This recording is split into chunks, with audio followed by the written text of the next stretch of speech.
Sponsored by Rodney Anderson with Supreme Lending.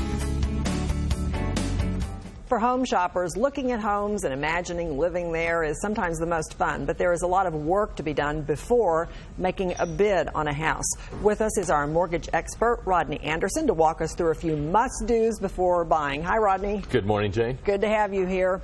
It seems like getting a loan, or you were saying that getting a loan is a little bit easier now than it was. Finding a home seems to be the big problem. So you're here to walk us through 4 things that home shoppers have to do before attending an open house even, right? Yeah, absolutely. Lending guidelines are definitely loosening up. You want to make sure that you're pre-approved up front. But all this starts with step number 1. And that is, it's real simple, sounds really simple, file your taxes. But we'll have clients that call us every single day that say, I have not filed my 2013 taxes. We're not talking about 14 yet because the final deadline is October 15th. Right. These are past due taxes. People with great credit, great everything, they just didn't file their taxes. Or we'll see this in divorce situations. Husband and wife are divorced. Just nobody ever files the taxes, and we have to validate your tax returns to verify that what you're giving us matches what you gave them, the IRS, and to make sure that you did qualify. You would think everybody has to file their taxes. You would think it's really simple, but so many people, especially when you get self-employed, they want to blame everything on their CPAs, but then they can't. They really can't because it's their fault. Let's walk to number 2, which Absolutely. is gather other financial documents. What you basically want to do is, this sounds so easy also, your W-2s, your paycheck stubs, your bank statements. But we'll get a lot of people that will call, that's none of your business. Or they're used to the old lending days of the free loans to a certain point where you didn't have to get anything. Now with federal regulation, get your documents together.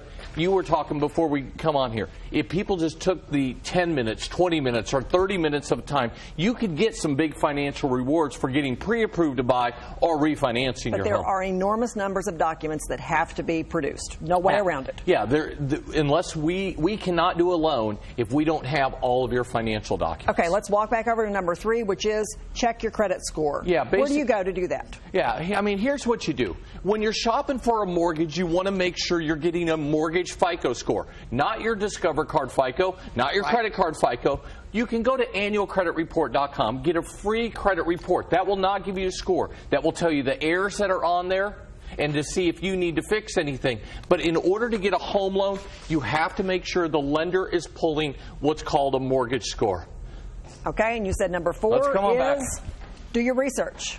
Man, research when you're out there finding a home. People, it's amazing. People will spend more time researching a toaster than they will researching a home loan, researching a home. We're seeing people that were put contracts on a home, $400,000, sight unseen. That's like going and picking eeny, meeny, miny, mo when you're picking a stock and saying, I hope it goes up. You want to do major research. Pick out great realtors.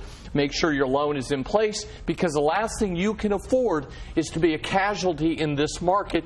You want to make good choices. Biggest financial decision a lot of people make. It's most people will ever make in their financial life. And here's what you do.